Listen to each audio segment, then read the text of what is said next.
Siri, darling, dial TGV, his Philadelphia residence.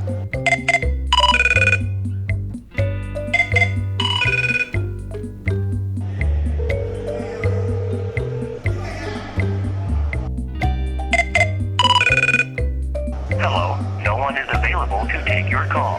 Please leave a message after the tone. Tally-ho, TGV, it's moi, Hugo here. I was just wondering if you've given any more thought to helping me with that bail, old chap. Can't you sell a few of your bloody watches? Things are not going too well here, I'm afraid. The meals are absolutely abysmal. I've requested they hire a Michelin star chef, and last week they put me in solitary. I accidentally ate a few of my fellow inmates, unfortunately.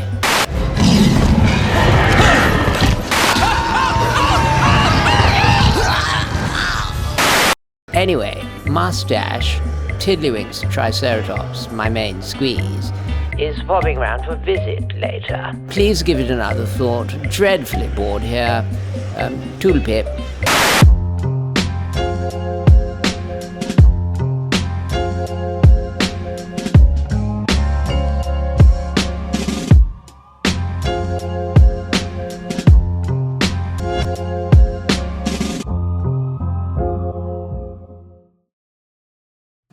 Okay, hi guys, and welcome to the show. Today we're doing an update to the War Room. This style of video, if you've been following the channel since the early days, of course you'll know it's like a tradition. It's this kind of traditional type of video that I do. Now, a lot of the stuff in my War Room you would have seen before in earlier videos. So if I'm not covering it, for example, the beautiful Art Deco masterpiece that is the Queen Mary there, I've covered that in an earlier video. Very special wristwatch check today, because it's not just about the watch, which is the Tudor Submariner. It's actually about this, and I have the honor and pleasure of presenting this to you today. So if you recall, back in the day I designed the Valor strap for Risk County Watch Club, and which was a roaring success. It was inspired, the crimson stripe, by the ribbon on one of my ancestors. He earned the Victoria Cross in battle, so I wanted to honor him, you know, the military style. So Risk County Watch Club reached out to me again, and they wanted to collaborate, and I designed them this, which again, paying tribute to family members that fought, this time not in World War I, but in World War II, in the North Africa campaign. This is the El Alamein, and the colors this time are inspired by the uniforms worn in that pivotal battle that really decided the fate of that theater of conflict. So I'm gonna be giving a lot of these to my friends, obviously, and I don't know if you guys, well, do hit the like button if you want to see more giveaways. I'm thinking about doing another giveaway, including this and a watch and, you know, a whole bunch of goodies. So stay tuned for that. Yeah, give us a like if you want to see more of that. So yeah, what a auspicious way to start the video. And as we're over here, the sofa used to be like that, right? But now it's here. Before the whole situation started, I had planned out a whole bunch of interviews. We'd have the lights on this side and the sofa there. It was just easier to shoot. And unfortunately, we had to cancel those for obvious reasons. It doesn't look like I'm gonna have my guests over for a little while. It will happen. But anyway, so I've just moved it around. That way you can see the television. I'm rewatching The Sopranos, classic, one of the best shows ever written. Beautifully, I mean, darkly comedic. Really good stuff. What else? I have to show you this.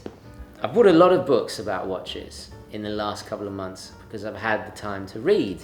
Stuck at home, a lot of watching movies, a lot of reading. So this I ordered from Japan, and I wanted to get the English version. Unfortunately, very rare indeed. Possibly even mythical. I don't know if it even exists in English, but this is beautiful all the same. There's Kikaibe, the inventor. So obviously I do not read or speak Japanese, but look at that. You got the time, you still see the numerals, the numbers there, the time scale of all the models, and you can still see the reference numbers. Endless resource of every single G-Shock. A lot of this stuff I can never find online, so it's really nice to have it in person. It was kind of expensive. These are about 30-40 bucks, but I'm a big G-Shock fan, so I thought I had to have it. Oh, and it's back to front because it's in Japanese, which is very cool. I'm not going to bore you with every time I talk about books, people start going to sleep, so I'm not going to bore you. You've seen the Ferrari. I've added a little space shuttle. This is adorable, this little thing, quite simple. You guys have seen all this, my Art Deco stuff.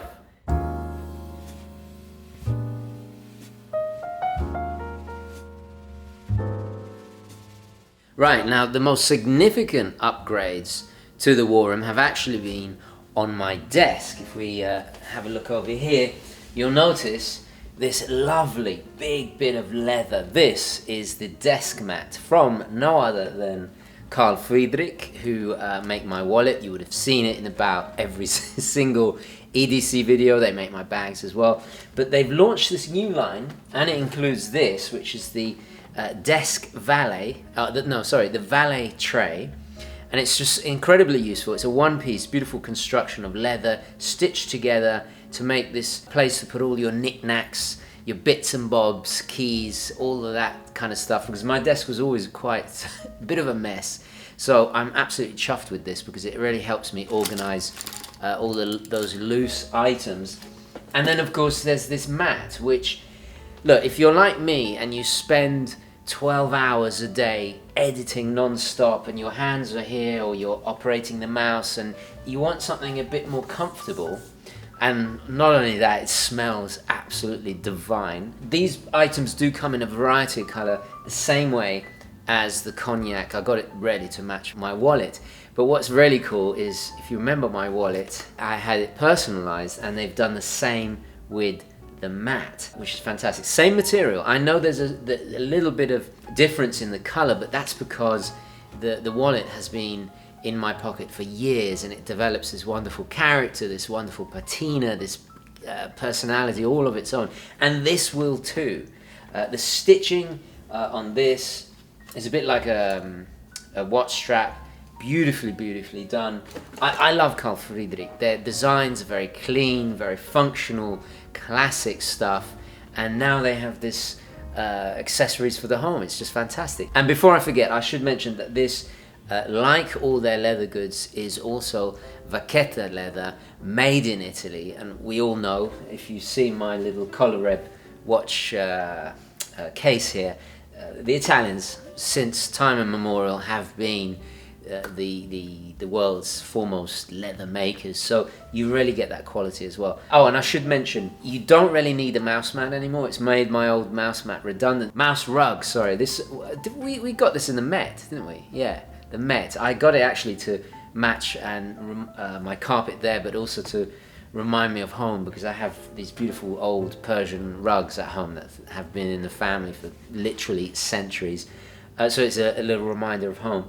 And actually that's why I have so many little objets d'art and toys and stuff, because that's the whole point of the war room. It's my environment. It's a place that makes me happy, because I spend a lot of time here. It's important to have my area. It's completely the antithesis of my wife's area, which is much more minimalist and, but look, with different strokes and all of that. Of course, you'll notice the Urban Gentry mug, which is a nice reminder, because there is the Urban Gentry, the new store. There'll be a link down below, so do check it out. For some reason, this mug has been the top seller, so I'm gonna bring out a new mug as well. And I should also mention this little nifty device I got recently. It's primarily for emergencies, but it has a solar panel there. It's in England we call this a dynamo, which is, a wind up. I'm not sure if it's the same thing in America, but has a flashlight, USB charger for your phone, all the rest of it. Obviously radio for basic keeping in tabs with what's going on.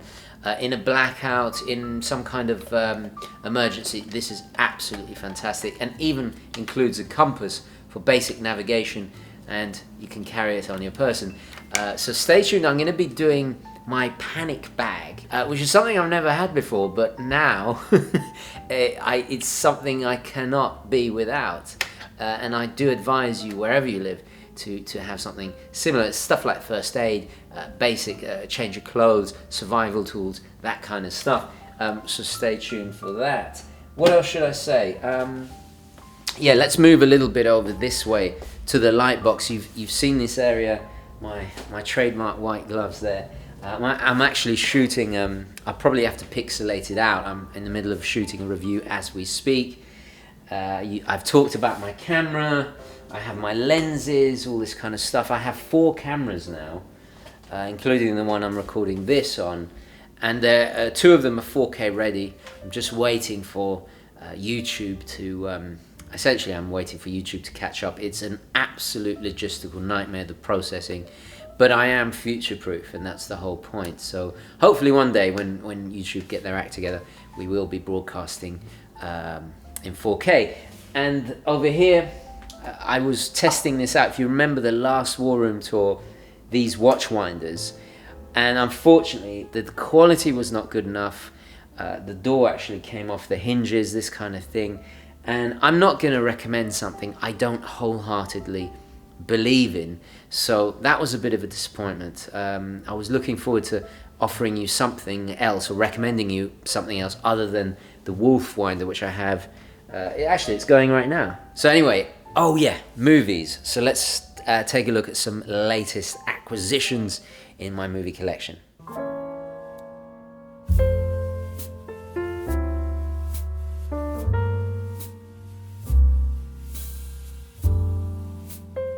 Got a couple of new games as well. 2 for the PS Vita. I'm old school. Legends of War from the History Channel, a fantastic, underrated strategy game. And then this, which is a Miami Hotline. I had to order it from Japan. This took a month to find. Why is this funny? Why is this funny? Why does it sound seedy? It's like GTA, but with a more violent Japanese twist, and it's based in Miami, so it's all, everyone's wearing shirts like this. Yeah, which I'm really chuffed I got this, because I've been dying. I haven't even played it yet, but it's a really great score. My wife and I have been enjoying a pre-Hollywood John Woo spectacular. So we got A Better Tomorrow Part 1 and 2, The Killer, and of course Hard Boiled. I already owned Hard Boiled, but I'm just showing you. So I'm trying to complete the John Woo pre-Hollywood collection here. I love Chow Yun-fat. I mean, what a charismatic, he's just amazing, you know, and these are classics. These 2 I never saw before. These 2 I have, so it's been nice. It has been nice. Sorry, my English is appalling. It has been very nice to rewatch these. These were really fun. Really great films. I've also rebought a lot of, I forget his name, Takashi Miike, there we go. So we've got Gazoo, which is a utterly bizarre, it's like a Yakuza horror film. The less you know about it, but I mean, look at the cover. It's got a guy with a cow as a head. That's all you need to, that's all you need to know. Fudo, classic. I love Fudo. Great, underrated. I mean, the mullets in this, the 80s hairstyles and the mullets. As you probably guessed, I'm a big Riki Takuchi fan as well. Great actor. I've seen both of these, but and I kind of want to get Ichi the Killer again, which is utterly ridiculous. Probably the most violent film of all time. 復讐できるんだ。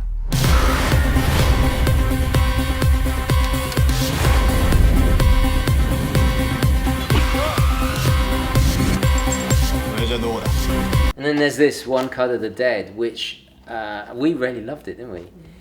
We were blown away by this. We thought it was going to be this kind of like puerile Shaun of the Dead rip-off.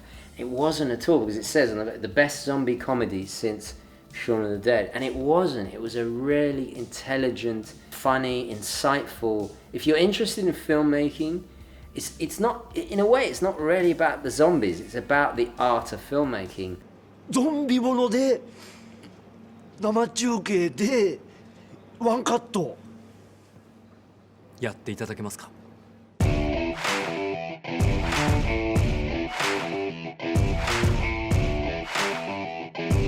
The less you know about it, the better, but I don't want to give spoilers away, because honestly, if you go into it not knowing anything, it really has an even more powerful effect.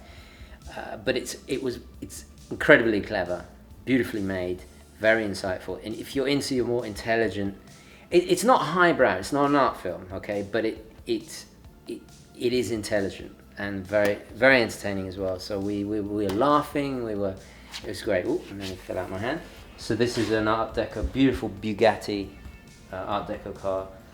I'm framing all these up and I'm going to put them in a different room. So each room has a different theme, and obviously the war room is all cinema, so we have movies all around the place. I cycle them, so there's always something different there. Now you notice I have 2 laptops here, and I've festooned them with stickers. A new one, Hemel there, Riscani Watch Club, X-Files. There's some great stores on eBay that do kind of retro stickers. The reason I'm talking about this is that I've assigned one for my games. This is my strategy games. I don't really play like new stuff, so. And then I've got the big boy computer, which is a serious bit of kit. That's for editing, so when people hire me to edit trailers or commercials or anything of that nature, that's what I use. This is for the channel, so it's kind of like they're assigned. Each laptop does a different task, right? If that makes sense. What else? Did I ever show you the Hokusei pillow? Well, in case I didn't, Amazon have Hokusei Kanagawa wave pillows, which is pretty cool. And matches the mug. Where is the mug? Oh, it's there. This was a gift from someone, and I've got the Valverde broadcaster. This was a gift from Duncan.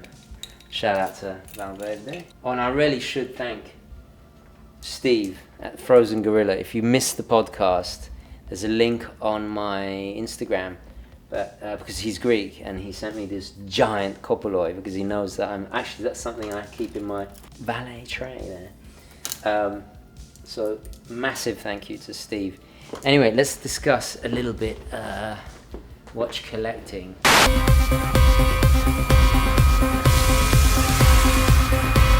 I have my trademark cheap dollar store yellow notepads. I love these. Never gonna change them. Everyone's always like, why don't you buy proper stuff now?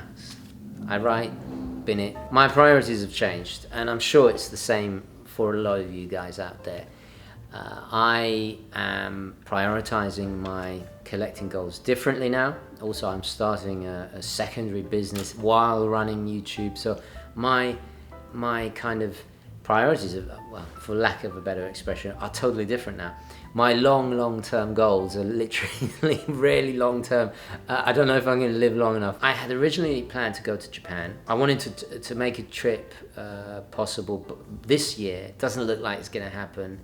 And I was going to buy a Grand Seiko or a vintage Seiko. I wanted something to commemorate that trip, and I wanted to buy it in Japan, and I was actually saving for that. Then, of course, I saw Grand Seiko on eBay. That was just an absolute steal. I'm not going to tell you what it is because I'm if I change my mind, I'm frightened somebody else is going to nab it. But anyway, we'll get back to that in just a moment. I'm operating now on a different kind of way of thinking, where it's blood in, blood out. Okay, and what I mean by that is, if I want to buy something, I have to sell something, right? Because I don't want to put more money or too much money into a ridiculous watch collection. And obviously, my watch collection is huge. Now, it's somewhat okay because I have a channel and I review watches, and I need to reference older watches sometimes. I need to go back, and if I'm talking about divers, I might want to compare the new Seiko blah blah blah to this SKX. So I actually have an SKX, right? A 007 that I have just for use in videos. I don't consider it part of my collection. But then I have my own SKX, the modded one, Obviously I operate slightly differently to you guys out there. But at the same time, I do have watches I personally collect. You remember in my bezel modding video, I was considering even selling the Submariner because the Tudor, which is crazy, I love it. But I wear the Superman, the Yema so much. I have my Squire divers. Is it really sensible right now having 5, 6 dive watches? When do I wear them all? That's another thing, is that if something sits in the safe, it has to go now. There are some watches that are excused from that family heirlooms. Obviously, my Charles Frodsham, my grandfather's pocket watch, that's never gonna go, right? Then there's watches a bit like the Seiko Giugiaro, the Ripley watch. It's not a watch I wear that often, But when I do, it gives me immense pleasure, and it's more of a collector's piece. That's okay to sit in the safe, and that has quadrupled in value since I bought it. It's very rare. It's an icon of, it's a design movie icon. Anyway, I've talked about that. Now I'm thinking, well, it is the time for a purge, but the advantage of having a larger collection, and this is, I really must stress this point, because what happens when you start purging is that eventually you get seller's remorse. For example, I know if I sold my Tudor, I am going to regret it, and I'm going to want to buy it back at a later date, and then it's just more money, and you know, you might as well just keep it. Also, it's an ETA in there. It's not that expensive to maintain and service, so it's not a big expense, right? But it's 5 creeping up to 6, probably even 7 next year, because they're getting rarer to find. That's a lot of money I'd like to spend on other watches. Anyway, the point I'm trying to make is, with a larger collection, you put watches away for a while, you kind of forget about them, and then you think, oh, I watched James Bond, right? And I thought, oh, I fancy wearing my Submariner, or I fancy wearing my Explorer. Or you watch The Sopranos, you think, oh, I think I'll wear my Day-Date today. Or you watch Aliens, think, yeah, I'll put my Ripley watch on. There's no remorse with the larger collection, so to speak. But of course, you have a little bit more, you have a lot of money tied in watches, and into watches, and I don't really think of the monetary way or investment in watches. I've always prioritized fun and enjoyment. You guys know this.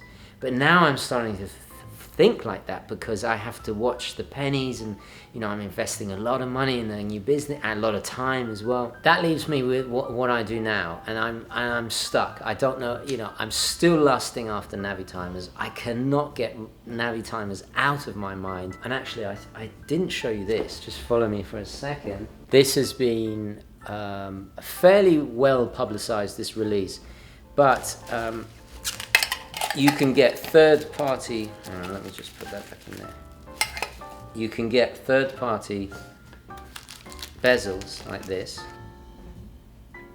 like that, and you can mod them to look like a Royal Oak. In fact, I think the nickname is the Casio Oak. I might be wrong about that. I've also got a gold tone one with a bracelet as well.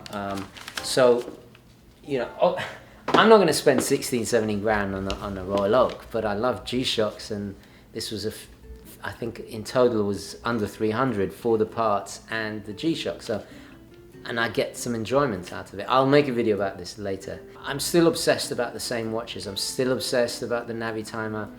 I was even considering selling this for a different Navitimer. My biggest regret was the blue Navitimer. I thought, and I was doing this again of purging, I thought, oh no, why have multiple Navitimers? Just select the one you love the most and wear the most, which is the Cosmonaut. Sell the other one, and then of course, no, you totally regret it, because there's some moments where I don't want to have the 24-hour dial.